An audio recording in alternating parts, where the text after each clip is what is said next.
Bonjour chers amis, nous sommes heureux avec Daniel de vous retrouver ce dimanche matin.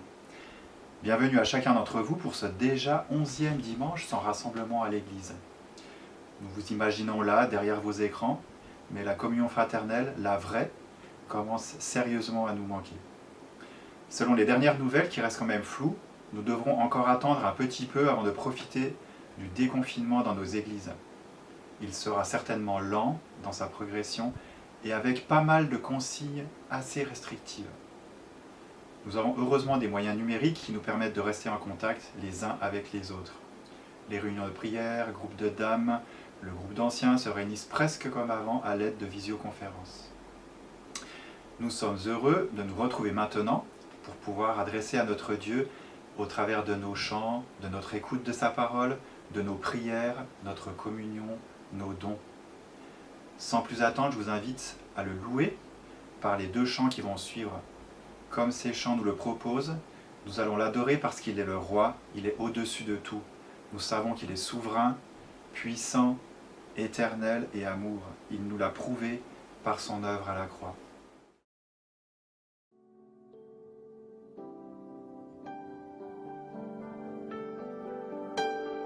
Au-dessus des puissances, au-dessus des rois, au-dessus de la nature et de la création,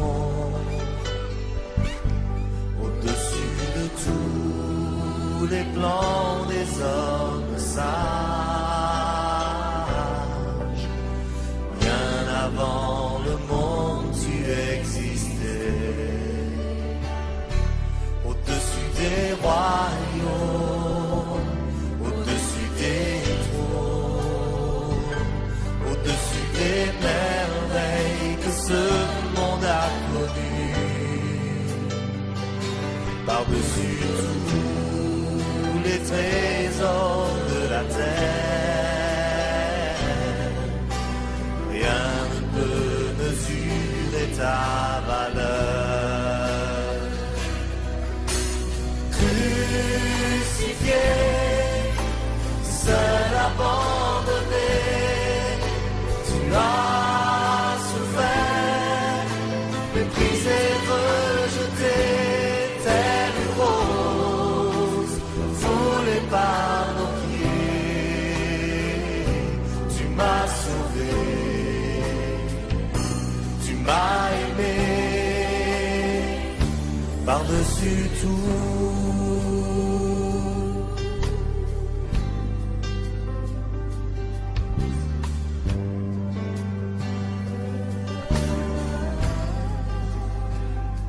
Au-dessus des puissances, au-dessus des rois, au-dessus de la nature et de la création,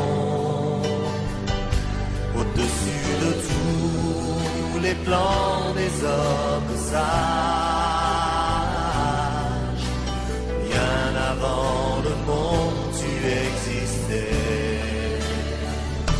Au-dessus des royaumes, au-dessus des trônes, au-dessus des merveilles que ce monde a connues, par-dessus tous les trésors de la terre, rien ne peut mesurer ta valeur. Crucifié, seul abandonné, tu as souffert, méprisé, rejeté, tel une rose, foulée par nos pieds. Tu m'as sauvé, tu m'as aimé, par-dessus tout. Crucifié, seul abandonné, tu as souffert,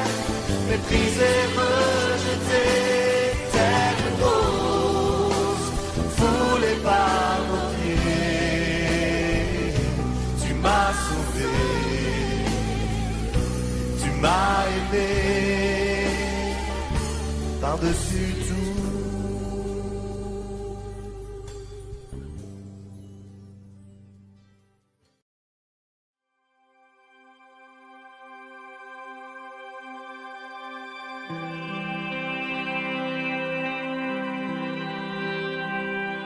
Quand je sonde l'univers, les astres que tu as créés, les océans, les mers, tout me révèle ta majesté. Alors mon âme veut s'écrier de tout mon cœur, je veux chanter. Oh Dieu, tu es infiniment grand, éternel puissant, roi majestueux.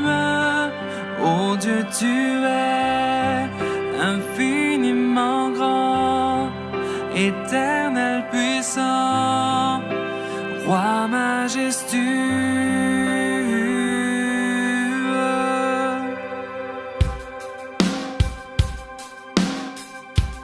Quand je songe que tu m'as fait, que tu t'es révélé à moi, que pour moi tu as tout créé, tout me révèle ta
En cette période qui suit celle de Pâques, après la crucifixion et la résurrection de Jésus, nous nous trouvons dans cette période de l'Ascension qui a eu lieu 40 jours après la résurrection.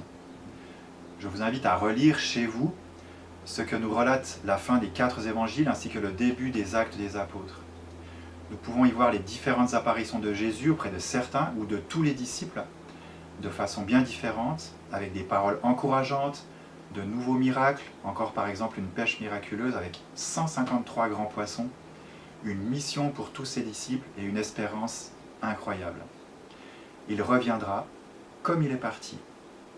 Nous pouvons aussi ainsi nous rappeler qu'il est maintenant à la droite du Père, et comme le dit l'Évangile selon Jean, il nous prépare une place. Quelle espérance et quel encouragement. Avant de laisser la place à Daniel, j'invite les enfants à rejoindre leurs différents groupes qui sont proposés au travers des mails que vous avez dû recevoir, et je leur souhaite un bon moment devant leur programme. Chers amis de Ville-Lagrand, bonjour. Je suis heureux de vous retrouver, même à travers nos moyens numériques actuels, pour la 11e fois, de nous retrouver ensemble pour adorer, louer le Seigneur et apprendre à le connaître.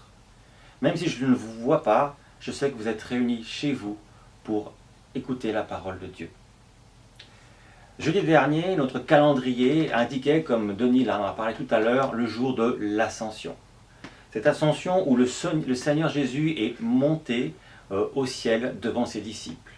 Et un ange leur a dit dans Actes 1:11, « Ce Jésus qui a été enlevé au ciel du milieu de vous viendra de la même manière que vous l'avez vu allant au ciel. » Et c'est notre espérance à nous aussi.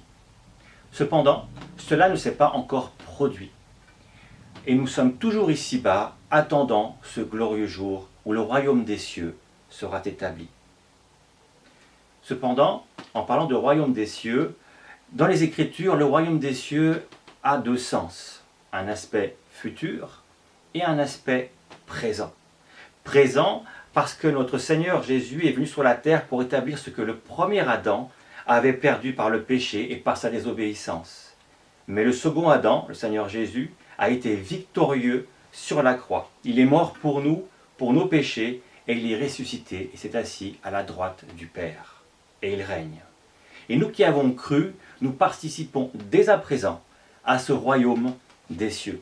Comme le dit l'apôtre Paul dans Colossiens 1:13, « Rendez grâce au Père qui vous a rendu capable d'avoir part à l'héritage des saints dans la lumière, et qui nous a délivrés de la puissance des ténèbres, et qui nous a transportés dans le royaume du Fils de son amour, en qui nous avons la rédemption, la rémission des péchés. » Nous sommes donc déjà dans le royaume parce que le roi des rois règne sur notre vie. Pourtant, le Nouveau Testament nous présente aussi ce royaume des cieux comme quelque chose de futur. En effet, l'apôtre Paul disait dans Galates 5:21 par exemple, « Je vous dis d'avance, comme je l'ai déjà dit, que ceux qui commettent de telles choses n'hériteront pas du royaume de Dieu. » Ce règne est donc quelque chose de futur en lequel nous espérons. Quelqu'un a dit qu'on pourrait comparer le royaume de Dieu à une femme qui est enceinte. Le bébé qu'elle porte en elle est quelque chose de tangible, elle le sent bouger, mais elle ne sait pas à quoi il ressemblera. Elle ne le verra que lorsqu'il sera véritablement né, donc au grand jour. Il en est de même pour le royaume de Dieu. On ne sait pas à quoi il ressemblera, même si dès aujourd'hui on voit donc parmi nous donc l'avancement de ce royaume de Dieu sur cette terre. Il en est de même pour nous. Nous conservons notre nature pécheresse et ce que nous serons n'a pas encore été manifesté, comme dit l'apôtre Jean. Nous sommes donc dans le déjà et le pas encore. Et de ce fait, il existe dans ce monde une certaine tension entre le bien et le mal, entre ce qui est et ce qui devra être. Et c'est de cette tension que j'aimerais vous parler ce matin. Et je souhaiterais le faire à travers un texte assez particulier, puisqu'il s'agit d'une parabole que l'on trouve que dans l'évangile de Matthieu, au chapitre 13. C'est la parabole du bon grain et de l'ivraie. Je vous propose d'étudier cette parabole en 3 parties. Une première partie, nous verrons donc le contexte proche et éloigné de la parabole pour bien la comprendre. Et puis dans un second temps, nous verrons l'interprétation de cette même parabole, et finalement, dans un troisième temps, nous verrons les applications pratiques. Mais avant quelques commentaires que ce soit, je vous propose de lire ensemble ce texte que nous trouvons donc Matthieu 13, les versets 24 à 30 et les versets 36 à 43. Matthieu 13, 24 à 30 et 36 à 43. La parole de Dieu nous dit ceci. Il leur proposa une autre parabole et il dit : Le royaume des cieux est semblable à un homme qui a semé une bonne semence dans son champ. Mais pendant que les gens dormaient, son ennemi vint, sema de l'ivraie parmi le blé et s'en alla. Lorsque l'herbe eut poussé et donné du fruit, l'ivraie parut aussi. Les serviteurs du maître de la maison vinrent lui dire : Seigneur, n'as-tu pas semé une bonne semence dans ton champ ? D'où vient donc qu'il y a de l'ivraie ? Il leur répondit : C'est un ennemi qui a fait cela. Et les serviteurs lui dirent : Veux-tu que nous allions l'arracher ? Non, dit-il, de peur qu'en arrachant l'ivraie, vous ne déraciniez en même temps le blé. Laissez croître ensemble l'un et l'autre jusqu'à la moisson. Et à l'époque de la moisson, je dirai au moissonneur : Arrachez d'abord l'ivraie, et liez-la en gerbe pour la brûler, mais amassez le blé dans mon grenier. Et les versets 36 à 43. Alors il renvoya la foule et entra dans la maison. Ses disciples s'approchèrent de lui et dirent : Explique-nous la parabole de l'ivraie du champ. Il répondit : Celui qui sème la bonne semence, c'est le Fils de l'homme. Le champ, c'est le monde. La bonne semence, ce sont les fils du royaume. L'ivraie, ce sont les fils du malin. L'ennemi qui l'a semé, c'est le diable. La moisson, c'est la fin du monde. Les moissonneurs, ce sont les anges. Or, comme on arrache l'ivraie et qu'on la jette au feu, il en sera de même à la fin du monde. Le Fils de l'homme enverra ses anges, qui arracheront de son royaume tous les scandales et ceux qui commettent l'iniquité. Et ils les jetteront dans la fournaise ardente, où il y aura des pleurs et des grincements de dents. Alors les justes resplendiront comme le soleil dans le royaume de leur Père. Que celui qui a des oreilles pour entendre, entende. Et j'arrêterai ici la lecture de la parole de Dieu. Toutes les paraboles dans les Écritures sont dites par le Seigneur pour enseigner une leçon spirituelle en s'appuyant sur quelque chose de matériel qui est quelque chose qui est issu du contexte habituel quotidien. Mais ces paraboles exposent toujours une problématique, quelque chose qu'il faut résoudre, qu'il faut comprendre. Seulement, dans cette parabole que nous venons de lire, la problématique, comme un commentateur latino-américain a dit, c'est qu'il ne semble pas y avoir de problème. Dans le sens où tout le monde sait que ceux qui ne croient pas, qui ne suivent pas le Seigneur, seront un jour punis, seront un jour séparés pour l'éternité de notre Seigneur. Alors, où est la problématique ? Le verset 10 de Matthieu 13 nous parle de mystère pourtant. Le Seigneur présente au travers de ces paraboles des mystères. Jésus dit qu'il va enseigner avec des paraboles afin d'annoncer des mystères. Alors pourquoi le Seigneur présente-t-il cette parabole comme pour présenter un mystère qui apparemment pour nous n'en est pas un ? Pour bien le comprendre, il nous faut analyser le contexte. Et quand je parle de contexte, pour une fois, je ne parle pas du contexte immédiat, mais du contexte aussi lointain. Il nous faut aller plus loin. En effet, si nous remontons le temps dans l'évangile de Matthieu, nous arrivons au chapitre 3, durant le message de Jean-Baptiste à la foule. Jean, comme vous le savez, était un prophète, et Jésus a même dit qu'il était le plus grand dans l'Ancienne Alliance. Mais que disait Jean-Baptiste au verset 11 et 12 du chapitre 3 ? Je vous le lis. « Moi, je vous baptise d'eau pour vous amener à la repentance, mais celui qui vient après moi est plus puissant que moi, et je ne suis pas digne de porter ses souliers. Lui vous baptisera du Saint-Esprit et de feu. Il a son vanne à la main, il nettoiera son aire, et il amassera son blé dans le grenier, mais il brûlera la paille dans un feu qui ne s'éteint point. » On retrouve ici donc la même thématique que la parabole que nous venons de lire dans Matthieu 13. À la fin du monde, les justes sont recueillis auprès du Père, et ceux qui ont refusé de croire, ceux qui ont rejeté le Seigneur, seront brûlés dans le feu qui ne s'éteint point. Jean parle donc de la même chose que Jésus. C'est le même enseignement. Mais si nous revenons plus près de notre texte au chapitre 12, et ce verset que je vais vous lire nous prépare au chapitre 13, Jésus libère un démoniaque et les pharisiens l'accusent de chasser le démon de ce démoniaque par Belzébul. Et Jésus leur répond au verset 28, « Mais si c'est par l'Esprit de Dieu que je chasse les démons, le royaume de Dieu est venu jusqu'à vous. » Le Seigneur agissait par l'Esprit en faisant des guérisons, libérant des démoniaques, et donc, s'il faisait cela, c'est que le royaume des cieux était venu en la personne de Jésus. Mais ce que Jean-Baptiste avait dit ne s'est pas produit. À la fin des évangiles, et même à la fin de la Bible, les justes n'ont pas été recueillis d'un coup auprès de leur Père dans les cieux, les injustes n'ont pas été brûlés. Jésus est mort sur la croix, il est ressuscité, il s'est assis à la droite du Père. Mais rien ne s'est encore produit. Pourtant, Jean-Baptiste ne s'est pas trompé. Il savait, il parlait par l'Esprit, inspiré par l'Esprit, il savait que le royaume des cieux s'était approché en la personne de Jésus, mais il ne voyait pas le temps actuel. Comme les anciens prophètes, il ne distinguait pas le temps actuel. C'est comme s'il distinguait les deux révélations, la première venue et la deuxième venue de Jésus, comme s'il considérait deux montagnes, l'une derrière l'autre. En les regardant de loin, on a l'impression que ces deux montagnes sont collées l'une à l'autre. Mais si on se rapproche, on voit qu'il y a une vallée entre les deux. Mais cette vallée, Jean le Baptiste ne la voyait pas. Cette vallée, c'est le temps actuel. C'est cela, le mystère de cette parabole de l'ivraie. C'est pour cette raison que Jésus dit cette parabole, car parmi ses disciples, nombreux aussi avaient été ceux qui avaient été avec Jean le Baptiste, l'avaient écouté et croyaient que cette délivrance du royaume de Dieu allait arriver d'un coup. Car le peuple juif, à l'époque, aspirait à une délivrance de la tyrannie de l'Empire romain qui l'occupait. Mais Jésus est venu pour les délivrer de la tyrannie, pour nous délivrer de la tyrannie du péché. D'ailleurs, le doute de Jean-Baptiste a été motivé par ce mystère.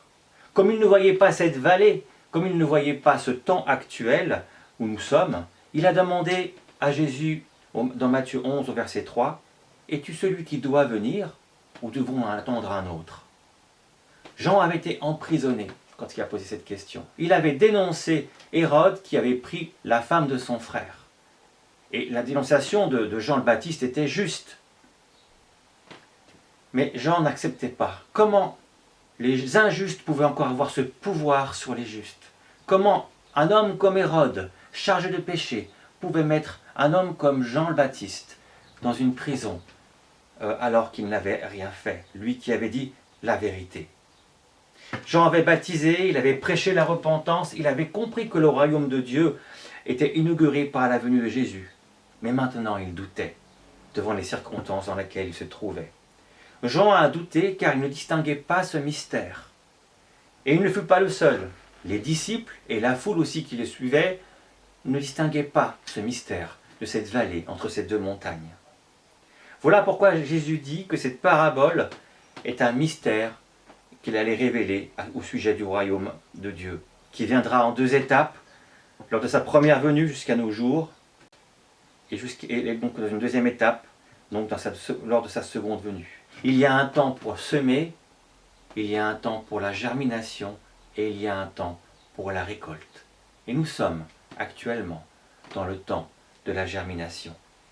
Mais revenons à notre texte brièvement dans son contexte immédiat cette fois-ci. Cette parabole suit immédiatement une autre parabole qui est, elle, très connue. C'est la parabole du sommeur. Dans la parabole du sommeur, il y a une connexion étroite entre ces deux paraboles. Dans la parabole du sommeur, le sommeur est le même dans les deux paraboles. Et le champ aussi, c'est le monde. Mais dans la première parabole, la semence, c'est la parole du royaume. Dans la deuxième parabole que nous avons vue ce matin, la semence, ce sont les enfants du royaume, au verset 38. C'est en quelque sorte la suite de la parabole du sommeur. Car la parole du royaume, lorsqu'elle tombe dans la bonne terre, produit des enfants du royaume. Mais cette deuxième parabole se termine par le jour du jugement, par la récolte. Maintenant que nous avons vu le contexte lointain et le contexte immédiat, nous pouvons aborder le texte. Donc, deuxième partie, l'explication et l'interprétation de la parabole. Le verset 24 de notre texte nous dit que le semeur, qui est le Fils de l'homme, selon le verset 37, sème sa semence dans son champ, donc dans le monde. Il sème des enfants du royaume dans le monde. Et en cela, nous pouvons être encouragés. C'est Dieu qui plante ses enfants dans le monde. C'est lui qui nous place là où il veut. Et il veille sur ce qu'il a planté, comme tout agriculteur le ferait au jour d'aujourd'hui. Observez les agriculteurs autour de chez vous, si vous en avez, vous verrez que souvent ils descendent de leurs machines pour regarder leurs champs, pour observer ce qui y pousse. Le Seigneur fait de même. Et on peut se réjouir aujourd'hui car dans le champ de notre Seigneur, beaucoup sont ceux qui croissent et qui portent du fruit pour lui. Malheureusement pour nous, la situation n'est pas aussi idyllique que ça en raison du verset 25 de notre texte. Ce verset nous dit en effet qu'un ennemi vint de nuit pour semer de l'ivraie dans le champ et s'en alla. Cet ennemi est clairement désigné comme Satan. Satan qui profite de la baisse de vigilance des hommes pour planter, pour passer à l'action. Et ici, il sème un autre type de semence, l'ivraie. Alors, je ne suis pas un expert en graines ou en semences, mais l'ivraie est apparemment une semence qui, avant de germer, ressemble à celle du blé. C'est exactement la même. On n'arrive pas à la distinguer du bon grain, du blé. On ne distingue l'ivraie que lorsqu'elle pousse, lorsqu'elle produit ses fruits, et elle produit même un grain qui est impropre à la consommation, voire toxique pour l'homme. Autre caractéristique de cette semence qu'est l'ivraie, c'est qu'elle pousse autour des autres pousses, les empêchant ainsi, les parasitant. D'ailleurs, le mot ivraie, dans le grec, signifie zizanie. Et cette plante empêche les autres de grandir. Elle ne mérite rien d'autre finalement que du désherbant. Mais pour revenir à notre texte, on peut être étonné quelque part à travers ces versets qui suivent par le succès apparent de l'ennemi. En effet, l'ivraie, qui au début ressemble au bon grain, a le temps de pousser dans le champ du Seigneur. Les serviteurs s'en rendent compte assez rapidement et s'adressent au sommeur au verset 27, qui est le Seigneur lui-même. Le Seigneur identifie immédiatement que c'est le malin, que c'est Satan qui a fait cela. Logiquement, les serviteurs demandent au Seigneur d'arracher cette mauvaise herbe, afin qu'elle ne gêne pas la pousse du bon grain. Mais la réponse du semeur, du Seigneur, est étonnante au verset 30. Il demande de laisser croître les deux graines ensemble jusqu'à la moisson. Pas parce qu'il s'avoue vaincu, bien au contraire, mais uniquement parce qu'il a le souci de la semence que lui a plantée dans son champ. En conséquence, durant toute la germination, il n'y a pas de différence parce que les deux semences poussent ensemble dans le même champ. Mais le succès apparent de l'ennemi qui a réussi à faire pousser cette ivraie est de courte durée. Du moins, elle ne dépasse pas, elle arrive jusqu'à un certain point. Car la récolte approche, et là, il sera fait une différence entre l'ivraie et le blé. Le verset 30 nous dit que les moissonneurs arracheront d'abord l'ivraie, elle sera liée en gerbe et jetée dans le feu, alors que le blé ira dans le grenier. Les versets 36 à 43 que nous avons lus dans un deuxième temps sont très clairs en ce qui concerne l'interprétation de cette parabole. Satan a semé dans le monde les fils de son royaume. Parmi eux, certains ressemblent comme de l'ivraie au blé, mais ils se reconnaîtront à leurs fruits, à leurs actions, à leur manière de vivre. Mais les deux sont concernés dans le champ qu'est le monde. Mais à la fin du monde, nous dit le verset 40, les gens qui sont les moissonneurs feront une différence entre l'ivraie et le blé. Ces personnes qui sont l'ivraie, qui sont semées par Satan, seront jetées dans la fournaise ardente où il y aura des pleurs et des grincements de dents, nous dit notre texte. Quant aux enfants de l'Éternel, ceux qui sont le bon grain, ils resplendiront comme le soleil dans le royaume de leur Père. Il s'agit ici bien sûr de tous ceux qui auront cru. Mais l'enseignement principal de cette parabole, ce mystère qu'elle dévoile, c'est que si le royaume des cieux est venu par Jésus et qu'il règne et qu'il s'est assis à la droite de Dieu, le juste et l'injuste vivent ensemble dans le monde, en attendant la récolte, la fin du monde. Et cet état donc de fait, aura une fin, lorsque le Seigneur reviendra pour la seconde fois. Mais venons-en à la troisième partie, un peu plus longuement, sur les applications pratiques. Première application pratique que nous pouvons voir dans ce texte, c'est que le Seigneur est dès à présent le roi des rois. Et cela malgré l'opposition à sa parole et à la présence de ses ennemis. Cette même ivraie, même malgré la présence de cette même ivraie qui a poussé dans son champ par l'action du diable. Il est le roi des rois dès aujourd'hui, malgré que tous ses ennemis n'aient pas été placés sous ses pieds. Le psaume 110, qui nous enseigne également à ce sujet, et son enseignement est basiquement le même que celui de notre parabole. En effet, ce psaume nous dit, au psaume 110, donc verset 1, « Parole de l'Éternel à mon Seigneur, assieds-toi à ma droite, jusqu'à ce que je fasse tes ennemis mon marchepied. » Et la traduction en hébreu ne laisse aucun doute sur l'identité des personnages, puisqu'il nous est dit en hébreu, « Yahvé dit à mon Adonai. » Le Seigneur est assis à la droite du Père, et le Père lui soumet tous ses ennemis. Mais la rébellion existe aussi dans ce psaume. Puisqu'il nous est dit au verset 3 que le Seigneur rassemble une armée, et que cette armée est enthousiaste pour combattre pour le Seigneur. Pour les autres, c'est le jugement. Et les mots employés dans ce psaume sont terribles et très forts. Au verset 5 du psaume 110, il nous est dit « Le Seigneur à ta droite brise les rois au jour de sa colère. Il exerce la justice parmi les nations. Tout est plein de cadavres. Il brise des têtes sur toute l'étendue du pays. » C'est le même enseignement que la parabole du blé et de l'ivraie, avec d'autres mots. Le Seigneur jugera ceux qui s'opposent à lui, jugera l'ivraie qui a parasité son peuple. Elle sera jugée et anéantie par sa colère. Souvent, dans nos sociétés modernes et permissives, on escamote cet aspect-là, cet aspect de la justice de Dieu. Souvent, on dit, si Dieu est bon, il ne peut pas aussi être aussi terrible. Mais c'est une erreur. Parce qu'il est parfaitement bon, il est parfaitement juste. Et la justice de Dieu s'exercera de façon certaine. C'est la parole qui nous l'enseigne, et le Seigneur Jésus aussi. Ceux qui s'opposeront à lui jusqu'à la fin seront vaincus. Mais tous finiront par le reconnaître comme le roi des rois. Car comme nous dit la parole, tout genou fléchira, toute langue confessera qu'il est Seigneur. Mais certains le feront une seule fois, juste avant le châtiment éternel. C'est à ce moment-là seulement que toute opposition disparaîtra. Il régnera, comme le dit l'apôtre Paul dans 1 Corinthiens 15, 24, « Ensuite viendra la fin, quand il remettra le royaume à celui qui est Dieu et Père, après avoir détruit toute domination, toute autorité et toute puissance, car il faut qu'il règne jusqu'à ce qu'il ait mis tous les ennemis sous ses pieds. » Mes chers amis, nous sommes dans un champ de bataille. Le Seigneur régnera. Ce n'est pas une incertitude, c'est une certitude. Car le Père lui-même est à l'œuvre et il anéantira ses ennemis. Mais son règne est déjà une réalité, puisque Paul nous dit qu'il faut qu'il règne jusqu'à ce que tous ses ennemis soient vaincus au verset 25. Et cela aussi, c'est une certitude.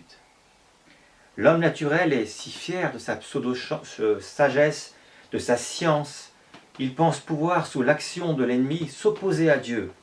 Mais il n'en est rien. Devant Dieu, il est insignifiant et complètement impuissant. Personne dans ce monde, aussi puissant soit-il, ne peut s'opposer à Dieu ni à sa volonté. Personne.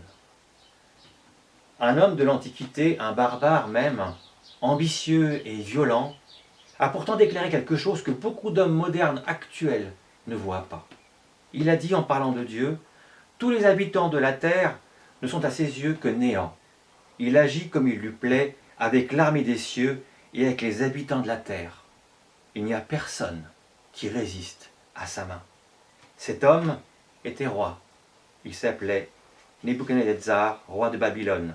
Et vous pouvez retrouver cette citation dans Daniel 4, 35. Tous les hommes se soumettront à Dieu, soit volontairement pour le servir et le suivre, soit malgré eux, avant le châtiment éternel. Deuxième application que nous pouvons voir, nous avons à vivre avec une certaine tension dans le monde qui nous entoure. nous devons en effet nous revêtir de cette idée-là, que nous assistons au progrès du royaume de Dieu dans le monde, d'un côté, mais aussi, d'un autre côté, nous assistons malheureusement à la progression du mal. Cela peut nous paraître illogique. On aurait presque espéré qu'il y ait une différence entre la progression du bien par rapport à la progression du mal. Mais ce n'est pas cela qui se produit. Mais qu'a dit le Seigneur dans notre parabole? Laissez croître ensemble l'un et l'autre jusqu'à la moisson. On aurait pu espérer cet avantage entre faveurs. On aurait voulu croire que les enfants du royaume grandissent plus que les enfants du malin. Mais ce n'est pas le cas.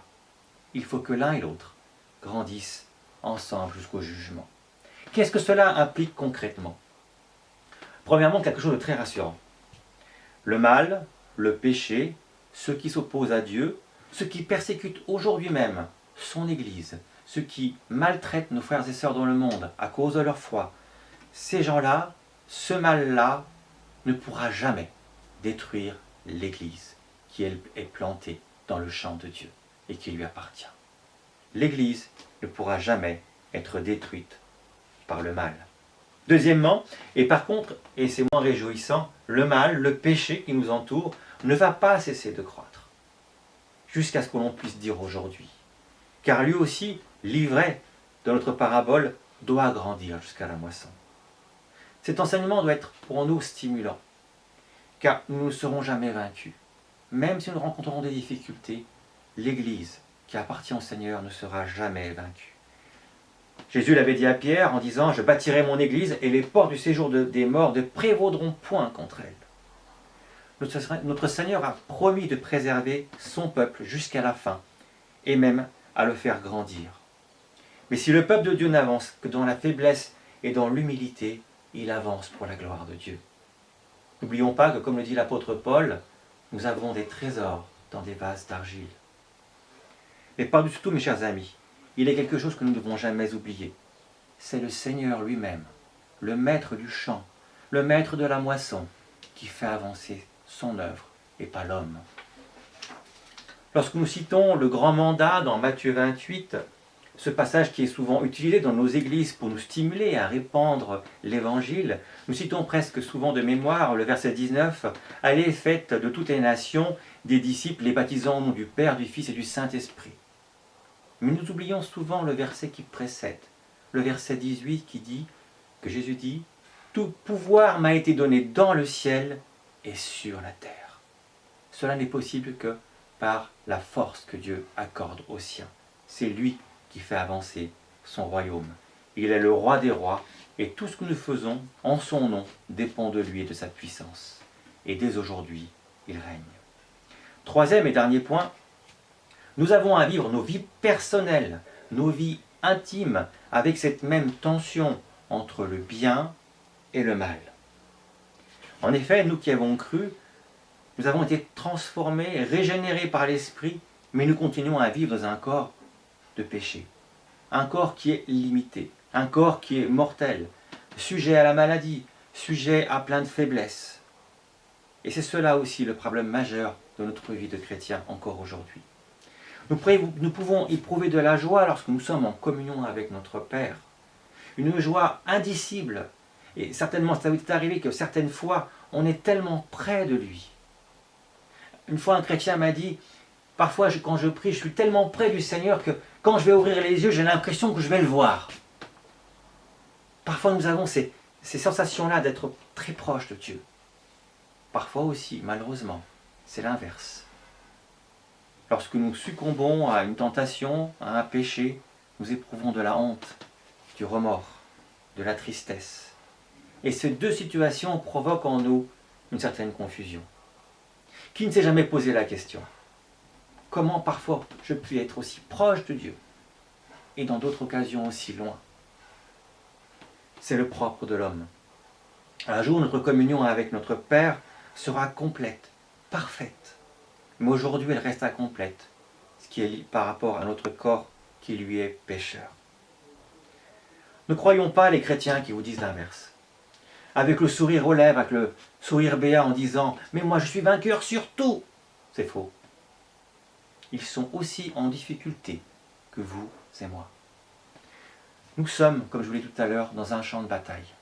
Nous avons à livrer un combat contre le mal, chaque jour, sans cesse. Nous pouvons vivre les prémices du royaume de Dieu ici, c'est vrai. Nous pouvons nous réjouir en Dieu. Mais nous pouvons aussi voir la présence du mal qui nous entoure. Ne cédons pas à la tentation de croire, comme certains qui prêchent l'évangile de la prospérité, que nous pouvons vivre dès aujourd'hui le ciel ici-bas. C'est encore faux. Jean-Baptiste s'est trompé. Il voulait vivre le royaume des cieux tout de suite après la venue de Jésus. Et il s'est trompé. Ne commettons pas cette erreur. Nous sommes encore en lutte contre le péché, car celui-ci n'a pas encore été complètement éliminé de notre vie. N'ayons pas honte de ce combat, mes chers amis. Il est notre gloire, au contraire, car il est un fort témoignage que nous appartenons à notre Seigneur Jésus. Je ne dis pas cela pour que nous ayons une vie pessimiste de la vie chrétienne, mais une vue réaliste, afin de ne pas cesser de lutter pour le Seigneur. Et ce même combat n'occupe pas notre vie personnelle intime seulement, mais aussi nos relations avec l'extérieur, avec nos frères et sœurs en Christ. Le Seigneur Jésus nous a dit dans Jean 13, 34, « Je vous donne un commandement nouveau, aimez-vous les uns les autres, comme je vous ai aimé, vous aussi, aimez-vous les uns les autres. » Cela, nous le savons tous. C'est quelque chose de parfois complexe à vivre. Mais soyons réalistes, mes chers amis. Combien de fois voyons-nous des conflits dans l'Église qui ne se résolvent pas selon la parole? Combien de fois sommes-nous blessés par certaines attitudes de nos frères ou de nos sœurs? Combien de fois nous voyons cela, et même au sein de notre Église locale, des conflits non résolus selon la parole? On a tous vécu cela au moins une fois. Alors on peut se poser la question, pourquoi cela est possible? Pire encore, pourquoi cela arrive toujours aujourd'hui? Il y a au moins 2 cas de figure. Premièrement, et ce n'est pas exagéré, parce que dans nos églises, il y en a qui croient qu'ils croient, mais qui ne croient pas. Et de ce fait agissent comme des personnes non régénérées, et c'est souvent plus fréquent qu'on ne le croit. Deuxièmement, et cela est plus important pour nous, parce que, comme nous, nombreux sont ceux qui sont sur le chemin de la sanctification, et à divers stades. Alors plutôt que de condamner, nous devons exhorter, aider, encourager, et s'y reprendre avec amour. C'est pour cette raison que la parole nous y exhorte en nous disant, comme dans Hébreux 3, 13, « Mais exhortez-vous les uns les autres chaque jour, aussi longtemps qu'on peut dire aujourd'hui, afin qu'aucun de vous ne s'endurcisse par la séduction du péché. » Même dans les difficultés, nous devons nous exhorter, nous encourager. Nous sommes, encore une fois, sur un champ de bataille. Nous avons à vivre constamment avec cette tension, dans un monde de péché. Cependant, malgré cela, comme quelqu'un l'a dit, nous ne sommes pas si nous ne sommes pas ce que nous devrions être, nous ne sommes pas non plus ce que nous avons été avant de croire.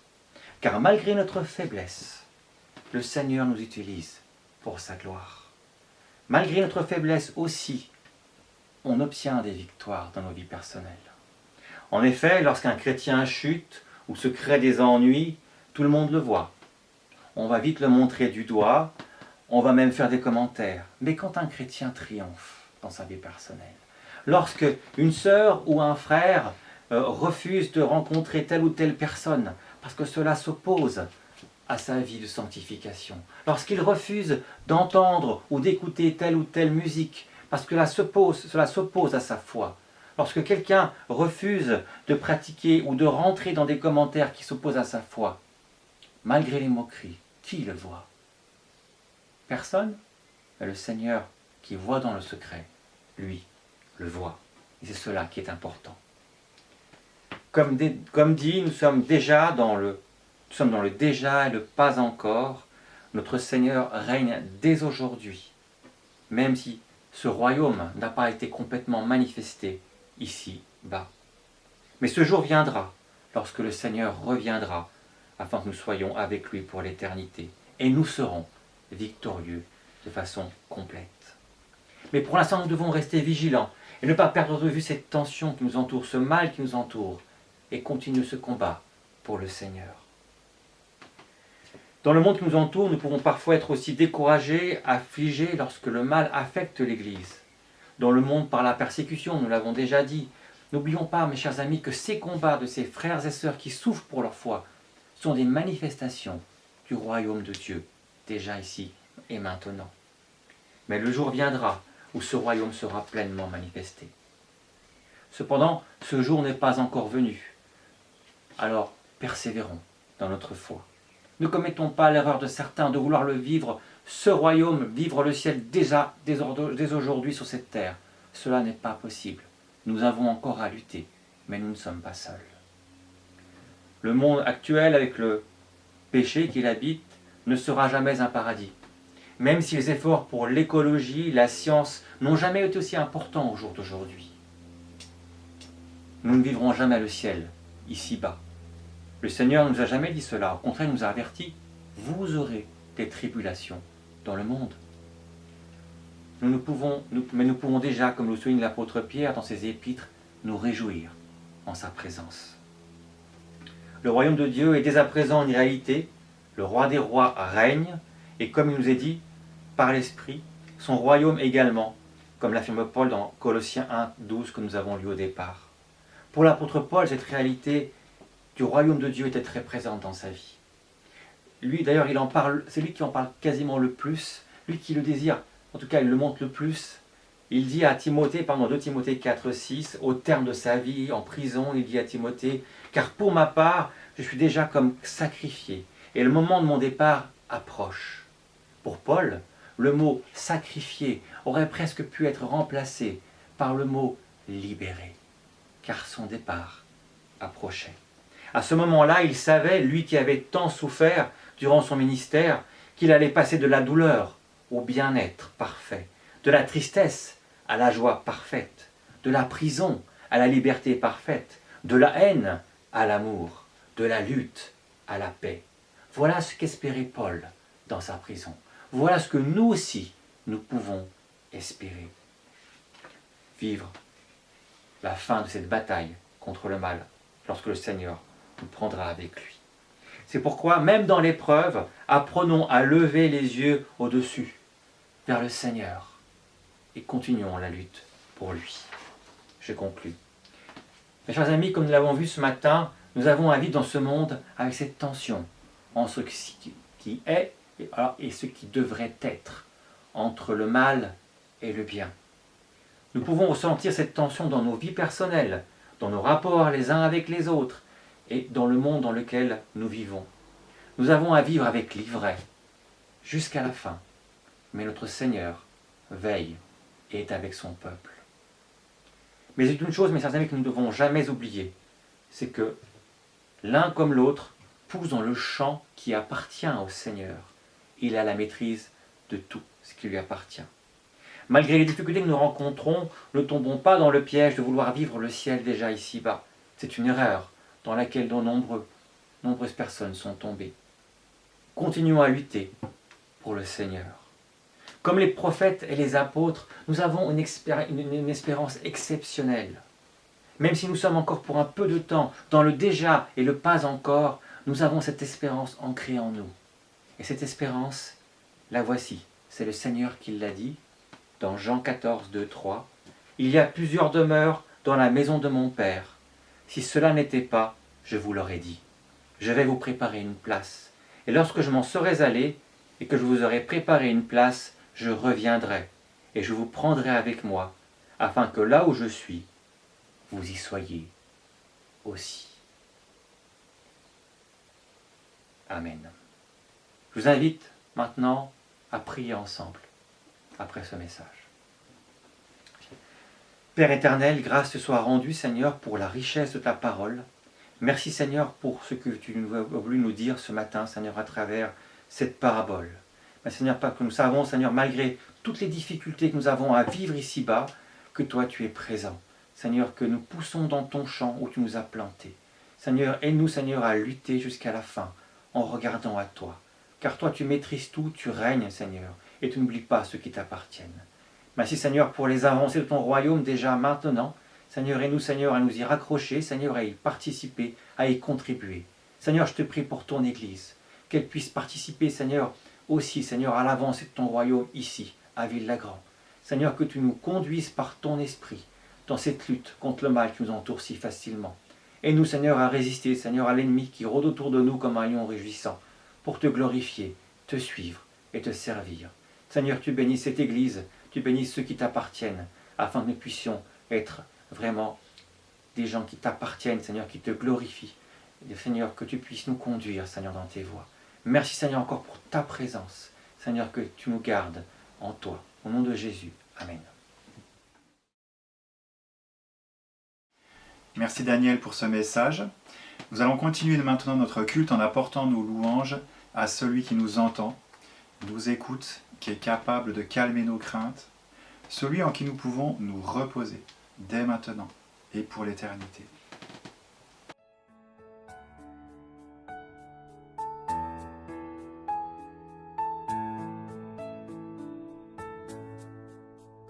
Quel repos céleste, Jésus, d'être à toi pour la mort et la vie. Dans les jours mauvais, de chanter avec foi, tout va bien. Ma paix est infinie. Quel repos, quel repos, quel repos, quel céleste repos, quel repos céleste, mon fardeau n'est plus libre par le sang du calvaire. Tous mes ennemis, Jésus les a vaincus. Gloire et louange à Dieu, notre Père. Quel repos, quel repos, quel repos, quel céleste repos, quel repos céleste. Tu conduis mes pas, tu me combles de tes richesses.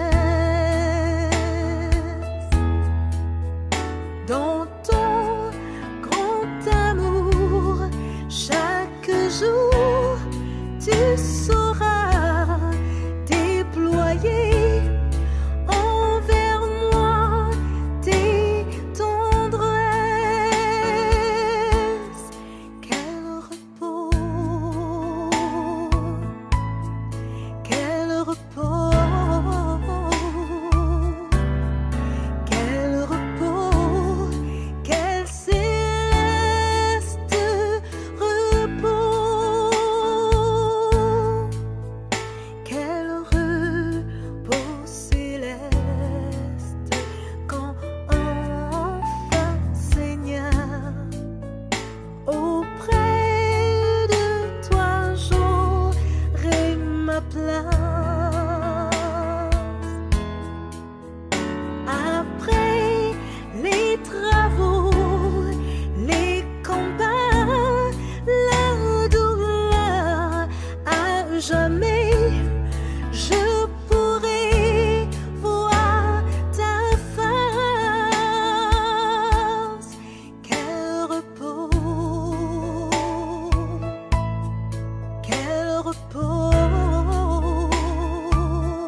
Notre culte touche maintenant à sa fin, mais avant de terminer, nous allons passer à un temps d'annonce. Beaucoup d'annonces sont faites par les mails info@bvlg. Si vous ne les recevez pas et que vous désirez les recevoir, demandez-le nous par l'adresse ancien avec un s @abvlg.com. Les réunions de prière hebdomadaires continuent, soit avec Joël le mardi soir, soit le jeudi soir à 20h par visioconférence. Comme dit précédemment, les réunions de dames continuent aussi. Les groupes de jeunes se réunissent le vendredi soir avec des temps de jeu, de partage, d'études bibliques, de prière. Un grand merci à tous ceux qui s'investissent dans ce travail. Continuons aussi de prier pour la relève pastorale. De par ce que nous vivons, les démarches sont malheureusement fortement ralenties pour tout le monde. Mais voilà, que Dieu nous guide dans ces temps un peu spéciaux. Un grand merci pour vos dons qui continuent de nous parvenir, non plus par les corbeilles comme du dimanche matin, mais par les deux moyens que sont Hello Asso ou directement sur le compte bancaire de l'Église. Un grand merci. Remerciements aussi à tous ceux qui organisent, produisent la vie virtuelle de notre Église. Bob qui fait les montages, Nancy pour les chants, Vincent et toute son équipe pour tout ce qui est jeunesse, pour David et Régis. Et j'en oublie certainement. Un grand merci à chacun. Voilà, il ne me reste plus qu'à vous souhaiter un excellent dimanche et une très bonne semaine à chacun d'entre vous. Et vivement que nous nous retrouvions, en vrai. Nous sommes